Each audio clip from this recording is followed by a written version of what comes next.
Hello friends, this is Mamta Samaria Khandelwal and you are watching MSK chemistry. Coordination compound के बारे में हमने लिगेंड्स, इनके नोमेनक्लेचर, होमोलैप्टिक, हेटेरोलैप्टिक लिगेंड्स, ये सब हमने प्रीवियस वीडियो में डिस्कस कर लिए थे। और ये जो आप एग्जांपल्स देख सकते हैं, इनका भी सॉल्यूशन हमने वहाँ पोस्ट कर दिया था। तो बाकी का पार्ट हम आज डिस्कस कर लेते हैं। 2022 के एग्ज़ाम्स में CFT डिलीटेड है, इसलिए उसे हम फ़िलहाल डिस्कस नहीं करेंगे और इस चैप्टर को आज हम ख़त्म करने वाले हैं। तो ध्यान से देखिएगा, क्योंकि हम वो इम्पोर्टेंट स्टेटमेंट्स को अंडरलाइन करेंगे जहाँ से एग्ज़ाम्स में क्वेश्चन बनते हैं। तो अगला टॉपिक है हमारा इफ़ेक्टिव एटॉमिक नंबर। अब यहाँ पे ध्यान दीजिए, लिखा तो एटॉमिक नंबर है, लेकिन ये एक्चुअल में होता क्या है?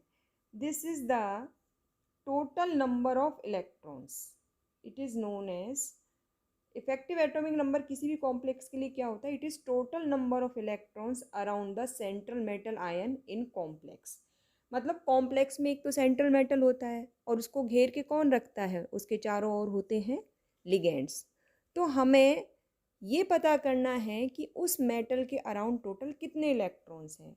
अब उसके लिए आपको पहले तो ये पता होना चाहिए कि मेटल के अपने खुद के इलेक्ट्रॉन कितने हैं, इसके अलावा लिगेंड ने उसको कितने इलेक्ट्रॉन डोनेट किए हैं। तो इन सब का काउंट कहलाता है इफेक्टिव एटॉमिक नंबर। तो यहाँ पे आप देख सकते हैं effective atomic number, it is the number of electrons of metal ion. अब मेटल पे अगर कोई चार्ज है तो उतने इलेक्ट्रॉन्स आपको माइनस करने होंगे, plus total number of electrons donated by ligands. तो अब एग्जाम्पल लेते हैं हम इस कॉम्प्लेक्स का और इसमें पता करते हैं कि हम जो सेंट्रल मेटल एटम है कोबाल्ट, इसके चारों ओर कितने इलेक्ट्रॉन है। तो कोबाल्ट का खुद का इलेक्ट्रॉन एटॉमिक नंबर कितना होता है? 27। अब यहाँ पे आप देख सकते हैं कि कोबाल्ट पे जो चार्ज है वो +3 है, कोबाल्ट पे जो ऑक्सीडेशन नंबर है +3 है। तो मतलब कोबाल्ट अपने 3 इलेक्ट्रॉन्स लूज कर चुका है। तो 27 में से माइनस हमने 3 किया, तो ये इलेक्ट्रॉन्स तो हो गए मेटल के। प्लस लिगेंड ने कितने इलेक्ट्रॉन डोनेट किए हैं? आपके पास 6 लिगेंड है अमोनिया के, तो 6 2 जा 12। तो इस तरीके से हम जो इफेक्टिव एटॉमिक नंबर है वो काउंट करते हैं, है ना। अब बच्चे क्या करते हैं एग्जाम में, ये फॉर्मूला जो लिखते हैं ना, इसमें गड़बड़ी कर देते हैं। तो आप दिमाग में ये सेट कर लीजिए कि भाई आपको टोटल इलेक्ट्रॉन काउंट चाहिए, तो उसमें मेटल के एटम का कंट्रीब्यूशन कितना है और लिगेंड्स का कंट्रीब्यूशन कितना है, उनको आप ऐड कर दीजिए। अब जैसे कि यहाँ पे कुछ एग्जाम्पल्स दिए हुए हैं नीचे आपकी टेक्स्ट बुक में, यहाँ पे हम इनको सॉल्व करते हैं। अब यहाँ पे कुछ चीज़ों का ध्यान रखिए कि क्वेश्चन किस तरीके से पूछा जा सकता है। एक तो ये पूछा जा सकता है कि आपको कोई कॉम्प्लेक्स गिवन होगा और कहा जाएगा कि इसका इफेक्टिव एटॉमिक नंबर कैलकुलेट कीजिए। दूसरा क्वेश्चन इस तरीके से पूछा जा सकता है कि इस कॉम्प्लेक्स में, गिवन कॉम्प्लेक्स में जो मेटल है, इस मेटल एटम है या मेटल आयन है, इसके अराउंड कितने टोटल नंबर ऑफ इलेक्ट्रॉन्स हैं। दोनों तरीके से क्वेश्चन पूछा जा सकता है।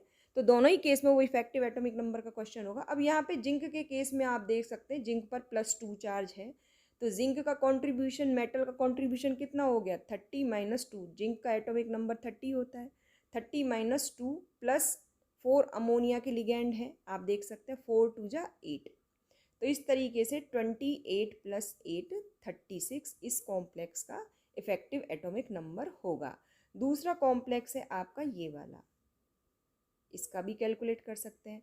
आयरन पे यहाँ पे एटॉमिक नंबर है +2। अगर आपको किसी भी कॉम्प्लेक्स में मेटल का ऑक्सीडेशन नंबर कैलकुलेट करने में कोई प्रॉब्लम हो रही है तो आप हमारा पिछला वीडियो दीजिए, देखिए वहाँ आपने हमने डिटेल में एक्सप्लेन किया है। तो यहाँ पे आयरन का ऑक्सीडेशन नंबर है +2। आयरन का एटॉमिक नंबर होता है 26 -2 आपको इलेक्ट्रॉन, क्योंकि इसने 2 इलेक्ट्रॉन लूज किए हैं, प्लस 6 2 जा 12। Okay, so 24 + 12 it is 36। Okay, तो ये जो, तो नॉर्मली ये जो इफेक्टिव एटॉमिक नंबर किसी कॉम्प्लेक्स के लिए होता है वो उसके उस पीरियड की जो इनर्ट गैस होती है उसके एटॉमिक नंबर के इक्वल होता है, लेकिन हमेशा ऐसा नहीं होता है। कुछ कॉम्प्लेक्सेस के एग्जांपल्स हम देख सकते हैं। तो यहाँ पे इस बारे में लिखा हुआ है कि कुछ कॉम्प्लेक्सेस ऐसे होते हैं जो EAN रूल को फॉलो नहीं करते हैं। अब ये EAN रूल क्या है, तो उसके बारे में यहाँ पे मेंशन किया है कि जो EAN रूल ये कहता है, EAN rule states that a metal ion continues to accept electron pair till it attains the electronic configuration of the next noble gas। ठीक है, तो ये EAN रूल होता है, लेकिन कुछ कॉम्प्लेक्सेस के एग्जांपल्स हम अभी देखते हैं जो EAN रूल को फॉलो नहीं करते हैं।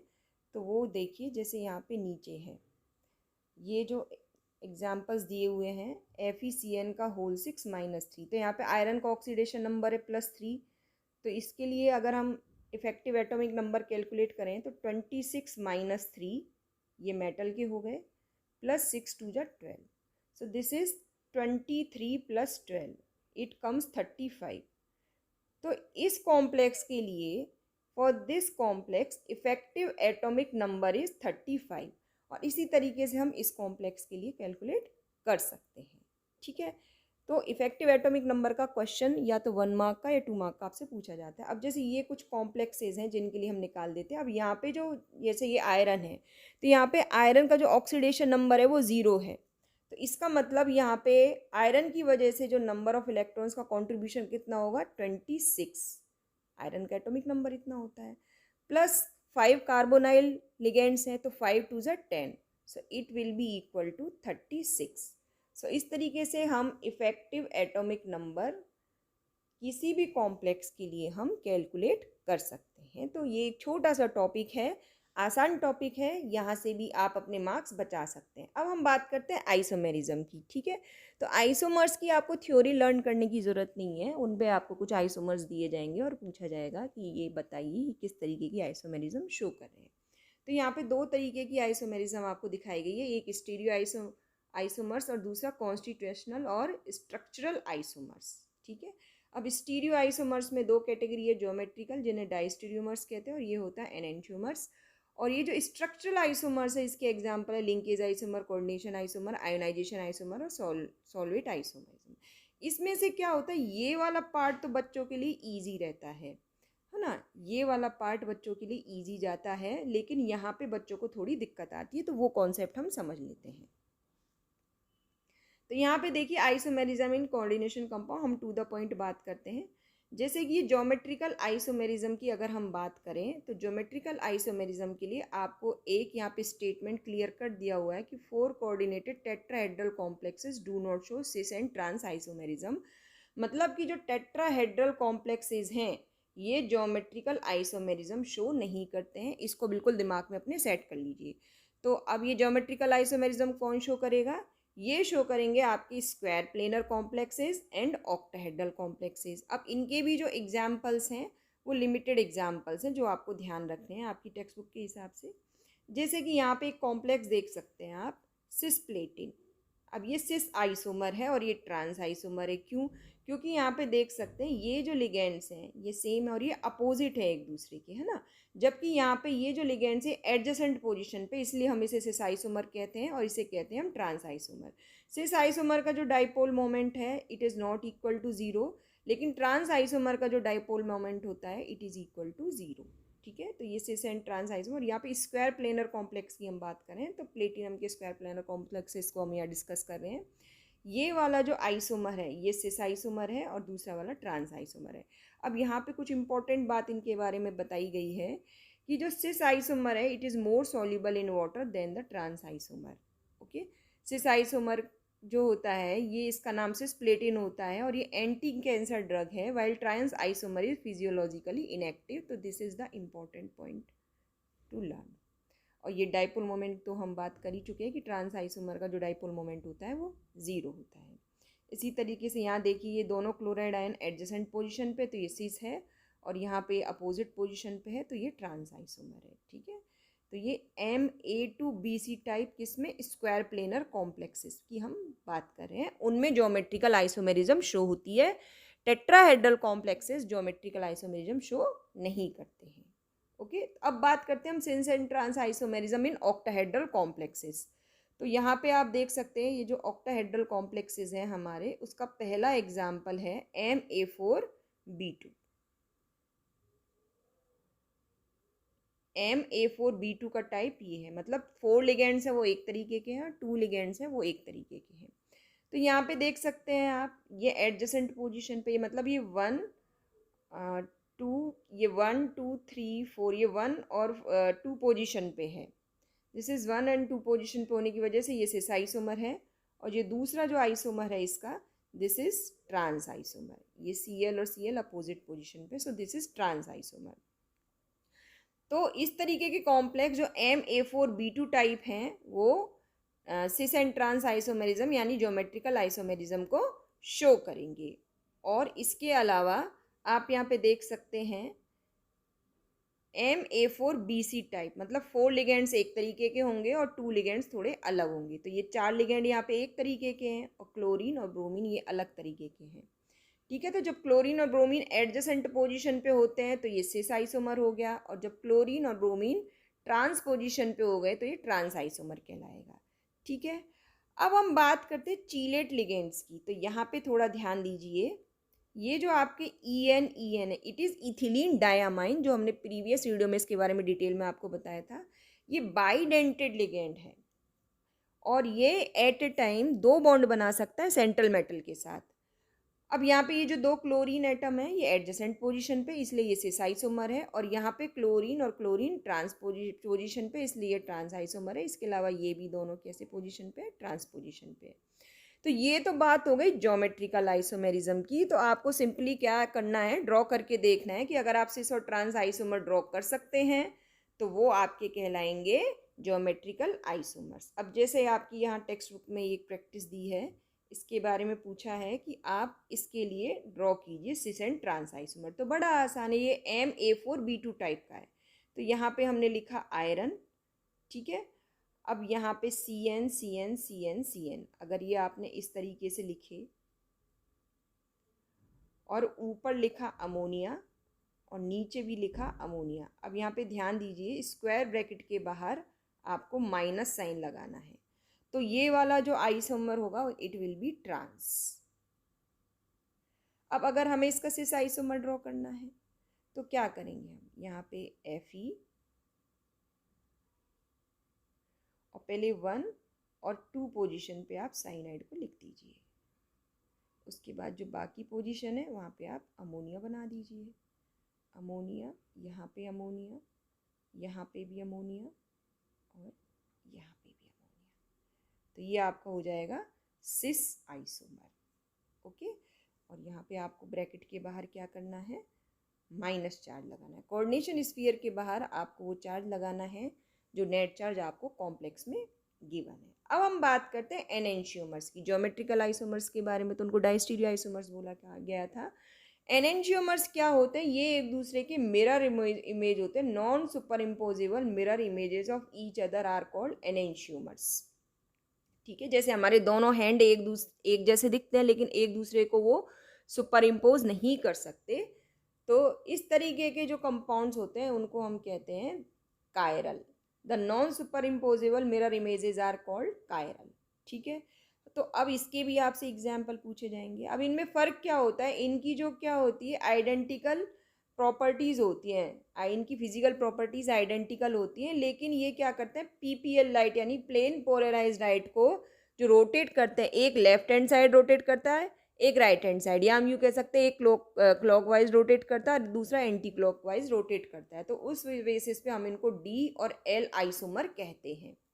ठीक है, तो बात करते हैं आगे ऑप्टिकल आइसोमर्स इन ऑक्टाहेड्रल कॉम्प्लेक्सेस। तो बच्चों ध्यान रखिए, जो आपकी टेक्स्ट बुक में एग्जाम्पल्स गिवन है उनको एज इट इज़ आपको अच्छे से एग्जाम में जाने से पहले देख के जाना है, इसीलिए हम ये वीडियो बना रहे हैं। तो यहाँ पे देखिए ये कॉम्प्लेक्स है COEN का whole thrice tris ethylene diamine cobalt third complex, ये इसका नाम है। ओके, तो ये देख सकते हैं। अब देखने से तो ऐसा लगता है कि ये जो कॉम्प्लेक्स है ये स्टीरियो आइसोमेरिज्म शो नहीं करेगा, यानी कि ऑप्टिकल आइसोमेरिज्म शो नहीं करेगा, लेकिन एक्चुअल में ये करता है। तो ये फॉर्म्स आपको इसके बनाने हैं। ओके, अगला है octahedral complexes existing as both geometrical and optical isomers. तो ये हम ड्रॉ कर सकते हैं, ये वाला जो है ये इंपॉर्टेंट है।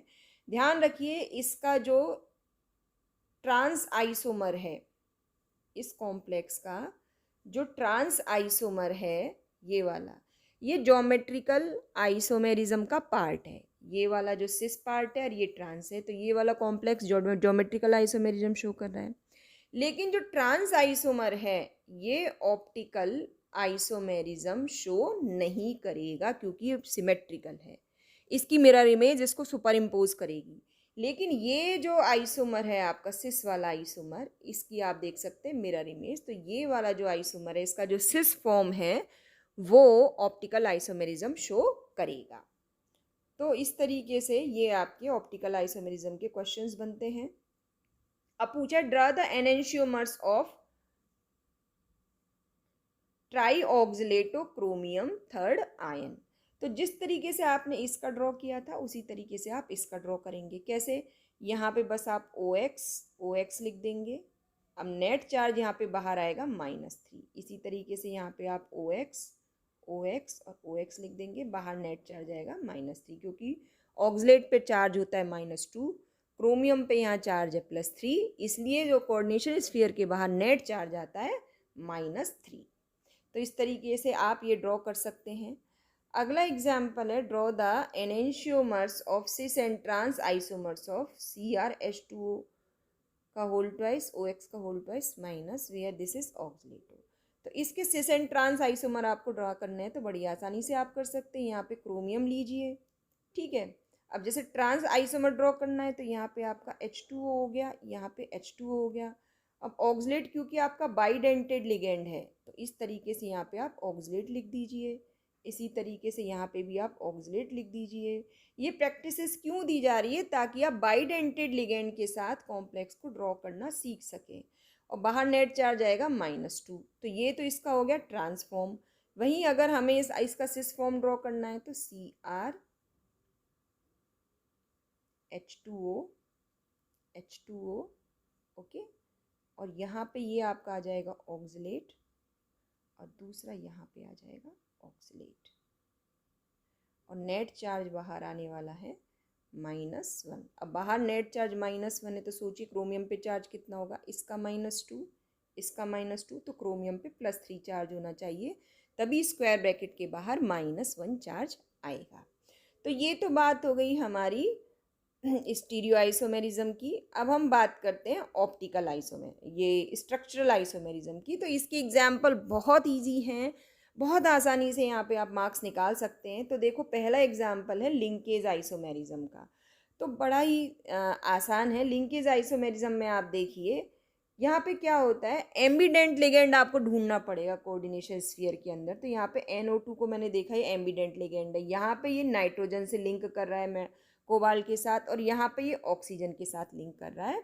इसीलिए इस तरीके के आइसोमर्स लिंकेज आइसोमर्स कहलाते हैं। आपको कुछ एग्जाम्पल्स गिवन होंगे कॉम्प्लेक्सेस के और आपसे पूछा जाएगा ये किस टाइप की आइसोमेरिज्म शो कर रहे हैं। ओके, अब जैसे यही वाला है, इसका लिंकेज आइसोमर आपको लिखना है, ये वाला जो कंपाउंड है। तो यहाँ पे इसका जो लिंकेज आइसोमेरिज्म क्या होगा, SCN की जगह आप क्या लिख देंगे, NCS। ओके, और बाकी सिचुएशन सेम रहेगी। अब इसका IUPAC नेम पिछले वीडियो में हमने आपको समझाया था, ट्राई कीजिए आप लिखना। So this is penta aqua isothiocyanato iron, और आयरन पे यहाँ चार्ज होगा, इस पे माइनस है, बाहर +1 चार्ज है, तो आयरन पे चार्ज होगा +2 कॉम्प्लेक्स। ठीक है, फिर भी आपको कुछ डाउट हो तो कमेंट सेक्शन में आप टाइप कीजिएगा, हम आपको और डिटेल में समझा देंगे। पिछले वीडियो में मैंने बहुत डिटेल में बहुत अच्छे से आपको IUPAC नेम कॉम्प्लेक्सेस के समझाए हैं, तो आप उस वीडियो को देखिएगा। चलिए अब हम आगे की बात करते हैं, आयोनाइजेशन आइसोमर्स। तो आयोनाइजेशन आइसोमर्स में क्या होता है कि जो कोऑर्डिनेशन स्फीयर के बाहर वाले जो आयंस होते हैं और कोऑर्डिनेशन स्फीयर के अंदर जो लिगेंड है ना, इनमें क्या होता है, एक्सचेंज होता है। तो आप पहचान सकते हैं आयोनाइजेशन आइसोमर्स है। देखो इसको तो बोलते हैं हम आयोनाइजेशन स्फीयर और इसको बोलते हैं हम कोऑर्डिनेशन स्फीयर, है ना, सिजिक। तो अब देखिए ये एक्सचेंज हो रहे हैं, ये इधर जा रहा है, ये इधर जा रहा है, तो इस तरीके के लिगेंड्स कहलाते हैं आयोनाइजेशन आइसोमर्स। जैसे कि इस वाले कॉम्प्लेक्स में आप देख सकते हैं, यहाँ पे जो ब्रोमाइड आयन का टेस्ट आपको ये कॉम्प्लेक्स शो करेगा और इस कॉम्प्लेक्स में ये शो करेगा सल्फेट आयन का टेस्ट। तो बड़ी आसानी से आप इन्हें पहचान सकते हैं। अगला है हमारा कोऑर्डिनेशन आइसोमर्स। तो कोऑर्डिनेशन आइसोमर्स की खास बात क्या है, यहाँ पे आप देखिए ये केटाइनिक लिखा हुआ है और यहाँ पे एनाइनिक लिखा हुआ है, जबकि आपको कोऑर्डिनेशन स्फीयर के बाद तो कोई चार्ज ही नहीं दिख रहा। तो एक्चुअल में यहाँ पे अगर आप देखेंगे तो 6 लिगेंड्स हैं न्यूट्रल और 6 लिगेंड्स हैं नेगेटिवली चार्ज्ड। साइनाइड आयन पे यूनी नेगेटिव चार्ज होता है। तो इस कॉम्प्लेक्स में अगर हम देखें तो लिगेंड की वजह से जो नेट चार्ज है वो -6 है। अब ये -6 कंपनसेट किस तरीके से किया जाएगा, तो यहाँ पे आप देख सकते हैं कि एक मेटल पे +3 चार्ज होगा और दूसरे मेटल पे भी +3 चार्ज होगा। तो अगर हम इनको डिटेल में लिखें तो ये कॉम्प्लेक्स इस तरीके से लिखे जाएंगे CONH3 का होल 6 और इस पे चार्ज आएगा +3, इसलिए इसे बोला गया कैटायनिक। और ये जो दूसरा वाला है एनायनिक, इसको लिखा जाएगा इस तरीके से CrCN का होल 6 -3। अब देखिए दोनों ही केस में यहाँ पे कोबाल्ट पे +3 चार्ज है और यहाँ पे क्रोमियम पे +3 चार्ज है। ओके, तो इसलिए ये नीचे जो कैटायनिक और एनायनिक लिखा हुआ है इनका मीनिंग होता है ये। अब जैसे इस केस में भी Cr पे यहाँ पे होगा +3 चार्ज, NH3 का होल 6, ये जो चार्ज होगा ये आपको बाहर लिखना होता है और इसका जो नाम अब होगा COCN का होल 6 और बाहर होगा -3। तो यहाँ पे क्या हो रहा है, जो मेटल के जो कोऑर्डिनेशन स्फीयर के जो लिगेंड्स हैं वो एक्सचेंज हो रहे हैं, इसलिए ये इनको हमने कहा गया है कोऑर्डिनेशन को आइसोमर्स। आपको सिर्फ इनको पहचानना होगा, एग्जाम्स में ये गिवन होंगे और आपको इनके नीचे लिखना होगा दीज आर कोऑर्डिनेशन आइसोमर्स। इसका बहुत इजी क्वेश्चन आता है इस टॉपिक में से। तो अगला है सॉल्वेट आइसोमर्स, या इसका दूसरा नाम है हाइड्रेट आइसोमर्स और व्हेन वाटर इज सॉल्वेंट। तो ये भी बहुत आसान है, ये एक तरीके से आयोनाइजेशन आइसोमर्स का ही पार्ट है, लेकिन यहाँ पे मैंडेटरी कंडीशन क्या है कि जो कोऑर्डिनेशन स्फीयर आयोनाइजेशन स्फीयर के बीच में जो एक्सचेंज होगा वो वाटर मॉलिक्यूल्स का होगा। तो यहाँ पे देख सकते हैं, यहाँ पे आयोनाइजेशन स्फीयर में 3 क्लोराइड एटम्स हैं, है ना। तो और यहाँ पे है 6, यहाँ पे 3 और यहाँ पे वाटर की है 6। तो क्या हुआ, एक वाटर का मॉलिक्यूल आ गया बाहर और एक क्लोरीन चला गया अंदर, तो ये बन गया इस तरीके से complex. So in this compound solvent water is directly bonded two chromium first के केस में, लेकिन सेकंड के केस में क्या हो रहा है, आयोनाइजेशन स्फीयर का पार्ट बन रहा है। तो इस तरीके से हम देख सकते हैं कि आप बड़ी आसानी से जो आइसोमर्स हैं, स्ट्रक्चरल आइसोमर्स, इनको आइडेंटिफाई कर सकते हैं। ये सबसे इजी क्वेश्चन होता है इस चैप्टर का। अब हम बात करते हैं स्टेबिलिटी ऑफ कोऑर्डिनेशन कंपाउंड्स। तो अब स्टेबिलिटी के लिए आपको पहले तो इक्विलिब्रियम कांस्टेंट की वैल्यू निकालना आना चाहिए। तो अगर हम इस तरीके से किसी कॉम्प्लेक्स को कंसीडर करते हैं, यहाँ पे ये देखिए इस तरीके से हम किसी कॉम्प्लेक्स को कंसीडर करते हैं, तो ये इसका मेटल है, आयन है और ये लिगेंड्स हैं, तो ये एक कॉम्प्लेक्स बनता है। अब इस कॉम्प्लेक्स के लिए जो इक्विलिब्रियम कांस्टेंट है दैट इज इक्वल टू के। अब के की वैल्यू जितना ज़्यादा होगा कॉम्प्लेक्स उतना ही ज़्यादा स्टेबल होगा। तो अब जैसे कि यहाँ पे नीचे एक कॉम्प्लेक्स दिया गया है, कुछ कॉम्प्लेक्सेस दिए गए हैं, तो आप इनके के की वैल्यू को देखिए। तो देखिए इसके के की वैल्यू, इसके के की वैल्यू और इसके के की वैल्यू। तो के की वैल्यू मैक्सिमम किसके लिए, इस कॉम्प्लेक्स के लिए, कोबाल्ट के कॉम्प्लेक्स के लिए के की वैल्यू मैक्सिमम है। तो इसका मतलब आप इनको स्टेबिलिटी ऑर्डर में अरेंज कर सकते हैं। तो यहाँ पे नीचे भी लिखा हुआ है कि सबसे लीस्ट स्टेबल है सिल्वर का साइनो कॉम्प्लेक्स और मोस्ट स्टेबल है कोबाल्ट का एमाइन के साथ कॉम्प्लेक्स। ठीक है, अब क्वेश्चन ये उठता है कि इनकी जो स्टेबिलिटी है ये कैसे डिसाइड की जाती है। सो factors which govern stability of the complex. तो किसी भी कॉम्प्लेक्स की स्टेबिलिटी कैसे डिसाइड होती है कि ये ज़्यादा स्टेबल है या कम। तो देखो कॉम्प्लेक्स को बनाने वाले कौन है, एक तो है मेटल आयन और दूसरे हैं लिगेंड्स। तो कहीं ना कहीं यही उसकी स्टेबिलिटी के लिए रेस्पॉन्सिबल होंगे। तो charge to size ratio of the metal ion. तो यहाँ पे देखिए ये जो कॉम्प्लेक्सेस आपको गिवन है, ये इन सब पे चार्ज तो सेम है। तो चार्ज टू साइज रेशियो ये जितना ज़्यादा होगा उतना ही ज़्यादा आपका क्या होगा, मेटल कॉम्प्लेक्स स्टेबल होगा। Higher the ratio of charge to size greater is the stability. तो यहाँ पे सब पे चार्ज +2 है, कॉमन है। तो साइज अगर जिसका जितना कम होगा वो उतना ही ज़्यादा स्टेबल कॉम्प्लेक्स बनाएगा। ठीक है, तो साइज जितना ज़्यादा होगा तो क्या होगा, अगर साइज ज़्यादा हुआ तो चार्ज टू साइज रेशियो का जो नेट वैल्यू है वो कम हो जाएगा। इसलिए साइज जितना छोटा होगा, साइज जितना लेस होगा, कॉम्प्लेक्स उतना ही ज़्यादा स्टेबल होगा। So higher the charge and lesser the size of cation, more will be the your coordination complex. ठीक है, तो यहाँ पे देख सकते हैं कॉपर का साइज छोटा है, निकल का साइज छोटा है, इसलिए इनके कॉम्प्लेक्स ज़्यादा स्टेबल है। ठीक है, दूसरा फैक्टर क्या है, जो दूसरा फैक्टर है वो है नेचर ऑफ लिगेंड।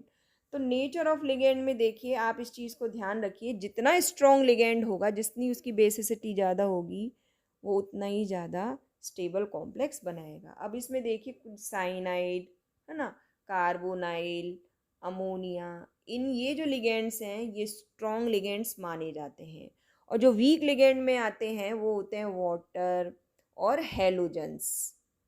तो ये चीज़ आपको ध्यान रखनी है, लिगेंड आइडेंटिफाई करना आपको आना चाहिए। अब यहाँ पे देख सकते हैं आप सिल्वर का जो साइनो कॉम्प्लेक्स है इसकी स्टेबिलिटी ज़्यादा है 10⁻18, और वहीं सिल्वर का अमोनिया जो कॉम्प्लेक्स है उसकी स्टेबिलिटी 10⁻7। तो अब इसकी की क्या है, कैसे हम पहचानें?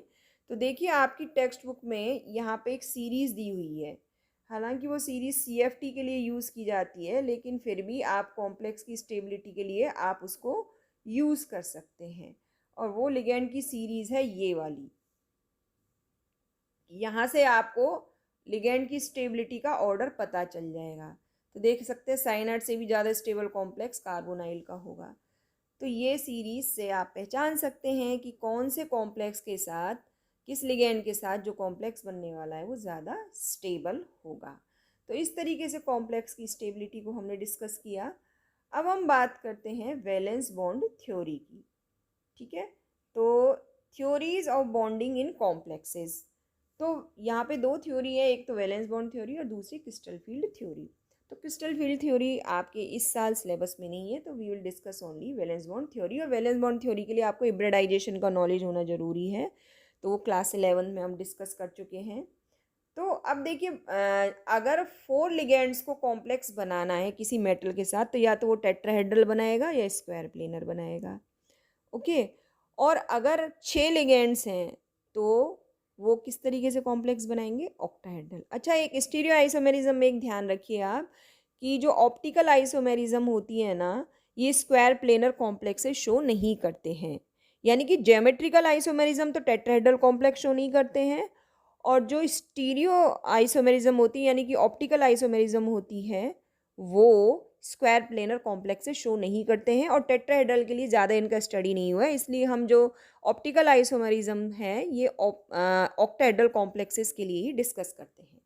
तो यहाँ पे देखिए हिब्रिडाइजेशन की नॉलेज आपको ऑलरेडी है, और ये इसके वैलेंस बॉन्ड थ्योरी के पॉइंट्स भी नहीं पूछे जाते एग्जाम्स में। नॉर्मली जो क्वेश्चन आते हैं वो यहाँ से आते हैं कि ये जो कुछ ऑक्टाहेड्रल कॉम्प्लेक्सेस आपको दिए जाएंगे और पूछा जाएगा कि इसमें कितने नंबर ऑफ अनपेयर्ड इलेक्ट्रॉन है, इसमें टाइप ऑफ हिब्रिडाइजेशन क्या होगा। तो यहाँ पे देखिए आप ऑक्टाहेड्रल कॉम्प्लेक्स देख सकते हैं। जो कोबाल्ट का ऑक्टाहेड्रल कॉम्प्लेक्स है ये देखिए, अब ये अमोनिया के साथ है। अमोनिया कैसा एक स्ट्रॉन्ग फील्ड लिगेंड है, तो यहाँ पे कोबाल्ट का ऑक्सीडेशन नंबर क्या है? +3। तो कोबाल्ट की +3 मतलब कोबाल्ट का 3d7 4s2 ये होता है जो पार्टिसिपेट करते हैं। तो 3d कोबाल्ट +3 है तो बच गए कितने? 3d6। 3d6 इलेक्ट्रॉन का डिस्ट्रीब्यूशन किस तरीके से होगा आप यहाँ पे देख सकते हैं। ओके, अब 6 लिगेंड्स को आना है तो 6 वेकेंट ऑर्बिटल कोबाल्ट को प्रोवाइड कराने होंगे। तो यहाँ पे आप देख सकते हैं कि यहाँ पे क्या होगा, हिब्रिडाइजेशन होगा D2sp3। तो ये वाला इलेक्ट्रॉन आ जाएगा इधर और ये वाला इलेक्ट्रॉन आ जाएगा इधर, और इस तरीके से इनका पेयरिंग हो जाएगा। तो क्या होगा, नीचे आप देख सकते हैं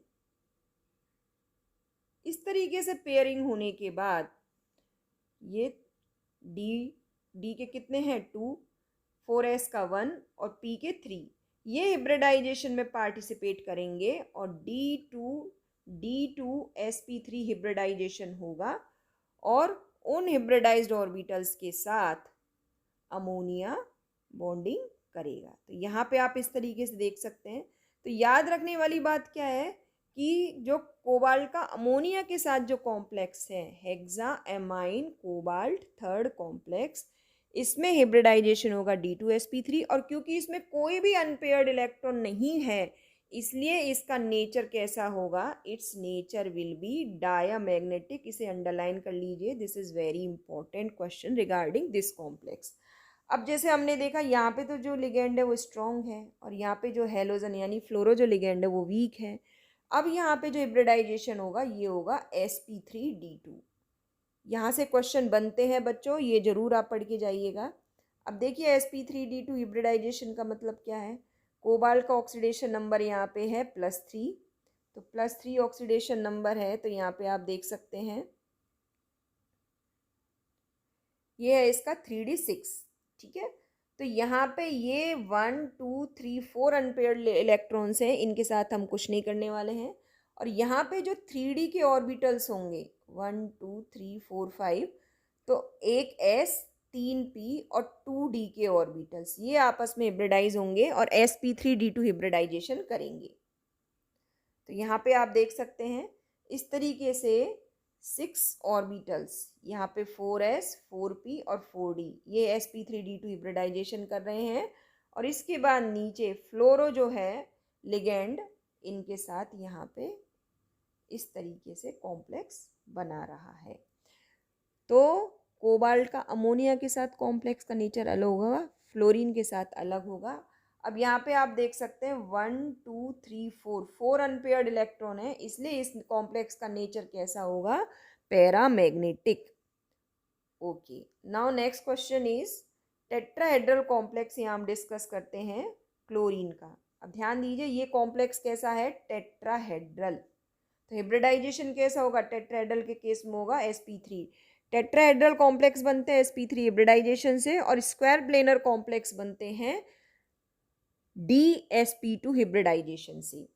तो अब यहाँ पे देख सकते हैं निकल +2 स्टेट में है, तो निकल के पास +2 स्टेट में कितने इलेक्ट्रॉन्स होंगे, 3d8, 8 इलेक्ट्रॉन्स होंगे। और एटॉमिक नंबर और इलेक्ट्रॉनिक कॉन्फ़िगरेशन ये सब हम d ऑर्बिटल वाले वीडियो में डिटेल में आपको समझा चुके हैं, तो वहाँ से आप उनको स्टडी कर सकते हैं। तो यहाँ पे आप देख सकते हैं 2 अनपेयर्ड इलेक्ट्रॉन रह गए, इसलिए इस कॉम्प्लेक्स का नेचर कैसा होगा, डायमैग्नेटिक। 4s और 3p ऑर्बिटल हिब्रिडाइजेशन में पार्टिसिपेट करते हैं, sp3 हिब्रिडाइजेशन होता है और उसके बाद में फिर क्लोरीन इनके साथ बॉन्ड बनाता है। यहाँ पे आप देख सकते हैं इस तरीके से।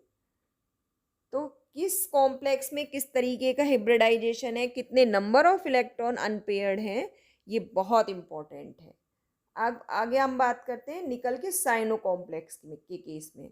अब देखो यहाँ पे ये स्क्वायर प्लेनर कॉम्प्लेक्स होगा, तो यहाँ पे जो हिब्रिडाइजेशन होगा ये होगा dsp2।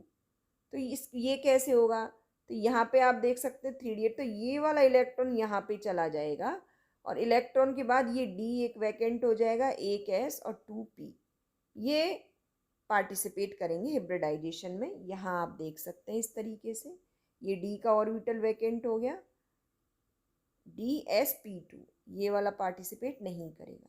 सो dsp2 हिब्रिडाइजेशन होगा, कोई भी इलेक्ट्रॉन यहाँ पे अनपेयर नहीं है, इसलिए इसका नेचर होगा डायामैग्नेटिक। मतलब निकल का जो क्लोरो कॉम्प्लेक्स है इसका नेचर होगा पैरामैग्नेटिक और साइनो कॉम्प्लेक्स का नेचर होगा डायामैग्नेटिक। ओके, तो अब आगे हम बात करते हैं, ये इसके कॉम्प्लेक्स की बात हो गई। तो ये यहाँ पे आप देख सकते हैं ये साइनो कॉम्प्लेक्स बन गया। तो अब हम बात करते हैं एप्लीकेशन ऑफ कोऑर्डिनेशन कंपाउंड। तो ये आपको ज़रूर पढ़ के जाना है। देखो बायोलॉजी में किस तरीके से यूज़ होता है, तो यहाँ पे 2 एग्जाम्पल हैं। एक तो सिस्प्लेटिन का आपको याद रखना, मेडिसिन में के लिए तो सिस्प्लेटिन का। तो यहाँ पे देखिए chlorophyll present in plant is a complex of magnesium और haemoglobin present is based is a complex of iron. तो आप अपनी क्लास 12 की टेक्स्ट बुक का लास्ट पेज देखिए, बुक को बिल्कुल पलट के देखिए, तो वहाँ पे मैग्नीज का और आयरन का कॉम्प्लेक्स दिया गया है, ये उन्हीं कॉम्प्लेक्स की बात कर रहे हैं। तो ये तो बात हो गया बायोलॉजी में। अब बात करते हैं हम मेडिसिन में। तो जो प्लेटिनम का कॉम्प्लेक्स होता है सिस्प्लेटिन, ये ट्रीटमेंट के किसके कैंसर के ट्रीटमेंट में यूज़ होता है। ईडीटा को यूज़ किया जाता है, ईडीटीए ये लिगेंड में हमने डिस्कस किया था, ethylene diamine tetra acetic acid, इसको यूज़ किया जाता है लेड पॉइजनिंग को ठीक करने में। तो ये बहुत इंपॉर्टेंट है। Applications of coordination compound is very very important topic. Now estimate hardness of water. तो hardness of water is due to the presence of calcium and magnesium ion. तो EDTA क्या करता है, EDTA इनके साथ एक स्टेबल कॉम्प्लेक्स बना लेता है। तो इसलिए वाटर की हार्डनेस को यूज़ करने में इसको यूज़ किया जाता है। और इलेक्ट्रोप्लेटिंग मतलब जो लोअर ग्रेड के जो मेटल होते हैं उनके ऊपर हम हायर ग्रेड यानी कि जैसे गोल्ड का प्लेटिंग करना है तो वहाँ पे इसको यूज़ किया जाता है। तो इसके ये जो कॉम्प्लेक्स हैं, साइनो जो कॉम्प्लेक्सेस हैं, the is a find application in the electroplating of noble metals. So this is all about the uses of coordination compound. तो बने रहिए हमारे साथ, कीप वॉचिंग एमएसके केमिस्ट्री। अगले वीडियो में हम इस चैप्टर के सॉल्यूशंस को अपलोड करने वाले हैं। Thank you for watching.